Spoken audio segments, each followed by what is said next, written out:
been very careful, recognizing that although we have a strong tradition of gun ownership in this country, that even those who possess firearms for hunting, for self-protection, and for other legitimate reasons, want to make sure that the wrong people don't have them for the wrong reasons. All right, ladies and gentlemen, the president, as he said he would, met with Attorney General Loretta Lynch earlier today, and lo and behold, that was him after that meeting. He came out and he said that he found out after talking to the Attorney General that what he plans to do on guns through executive action is well within his legal authority. I bet he was sweating that one out so much, thinking Loretta Lynch would say, "Oh, I'm sorry, Mr. President, you can't do it." Joining us now to talk about this, David Goodfriend, Goodfriend Government Affairs, Democratic strategist and former aide to President Bill Clinton, and Roger Simon, co-founder of PJ Media and award-winning novelist. All right, Roger, why is he doing this now? Oh, it's the usual distraction. It's kind of like global warming at this point. You know, I mean, we have a real problem in the world. It's called Islamic terrorism, and anything to do to avoid it is a very good deal. This will have no effect on anything. Let me ask you, David. David, will this have an effect on certainly on the election? Well, I don't think it's going to change any minds, and by that I mean the people who already believe that they will not be voting for Barack Obama because of his position on guns still will not vote for a Democrat, whether it's Hillary Clinton or anybody else. And on the Democratic side, I think that this is definitely a motivating issue for Democrats. That is, there is widespread support among registered Democrats for increasing sensible gun control, gun safety, and the like. So I don't think it's really going to move the needle politically in the presidential race. The people who have already made up their minds are going to vote the way they're going to vote. But Roger, I think what David's leaving out is that the motivational factor for the overwhelming majority of Americans who view Barack Obama and Hillary Clinton as wanting to take their guns, even if Barack Obama didn't do this undertaking that he's about to do, will see this as proof and will be massive motivation for them to come out and try to get someone in who will overturn all that Obama's about to do.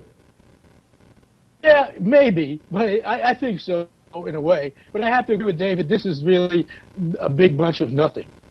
And I think the primary interest here of Obama is to feel good about himself. It's a kind of morally narcissistic impulse in which he's trying to distract us from what a horrible job he's done in global affairs. I mean, the things that are going on right now are nightmarish, and he's giving us dribble about gun shows, which will have nothing to do with anything. All right, let's. Well, actually, can I jump in on that? Yeah, sure. The president himself drew a connection to terrorism and gun control that I think after San Bernardino rings true, and that is the Republican Congress has voted down any effort to prevent terrorists from being on a no gun purchase list, if you will. And I think that's an issue that will play in the election. It does relate to terrorism, does relate to national security, does relate to people's sense of security. So I think in that respect, it's not a diversionary tactic, quite the opposite. It's designed to play into people's concerns of the moment, which is a sense of fear in our streets.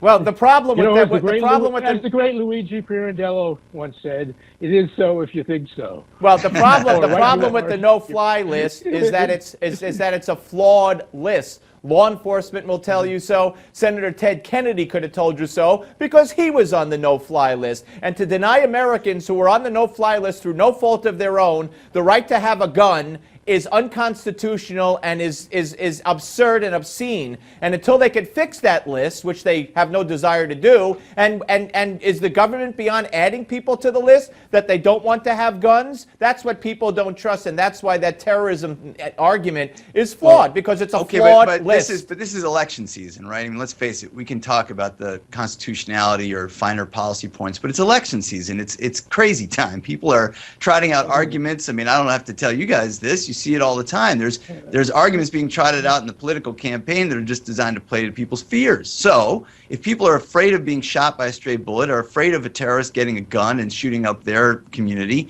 you better believe that some of the things the president is saying today are going to resonate with them, whether or not you agree that they're practical, whether or not you agree that they'll work. The president has already lost on that issue. He's dead. He was shot in San Bernardino. He was shot in Boston. It's over. Get real. Every liberal I know doesn't want to talk about it.